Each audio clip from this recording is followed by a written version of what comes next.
Hello, welcome back to MBA Monday. I'm Angela Guido, the founder of MBA Protocol.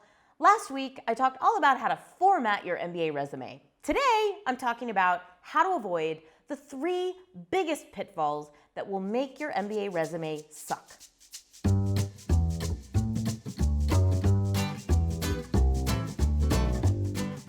Before you keep going, I recommend that you press pause, scroll down into the description, and go download our MBA resume template. It will save you hours of time formatting your MBA resume. What most people don't understand is that your MBA resume is in some ways the most important part of your MBA application. This is true for 2 big reasons. First of all, it's the primary place that the admissions committee is going to get to know about your career and your achievements. It's your brag sheet. It's where you get to put all of the things that you've accomplished so far in your community life, in your career, and even during your education. The second reason the MBA resume is incredibly important, and this is the part that most people don't really understand when they're making their MBA resume, is that the schools are judging your communication skills at every step of the way. They want to make sure that you're going to be able to add value to your classmates and communicate the substance of what you've done in a way that anyone can understand. And the number one place that they're going to gauge that communication skill is on the resume. So if your resume doesn't showcase your accomplishments in a way that anyone can understand, the admissions committee will wonder if you really have the communication skills to survive in a program where class discussions and participation is part of the value you're going to add to the class and part of your grade. Today I'm going to tell you about the 3 biggest pitfalls that I see in MBA resumes that suck.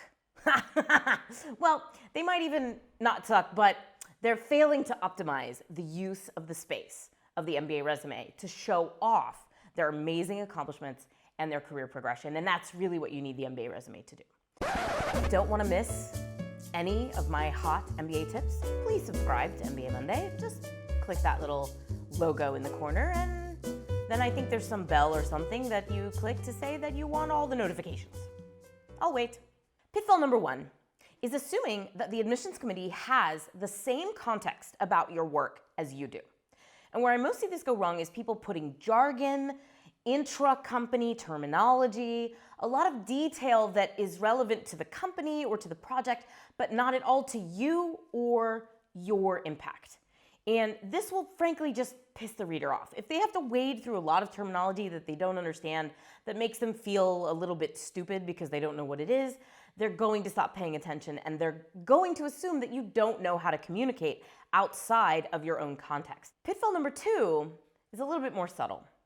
It's focusing your bullets on tasks and responsibilities rather than on impact. So when it comes right down to it, the admissions committee doesn't care about what you were in charge of or what you were responsible for.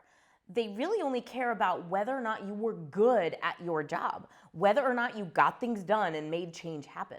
So any bullet that is in the present tense or starts with the word responsible for or has anything in the realm of a description of things that you did in your job will fail to leave an impact on the reader because it's about the job. It's not about you. So work to make sure that each and every bullet conveys impact.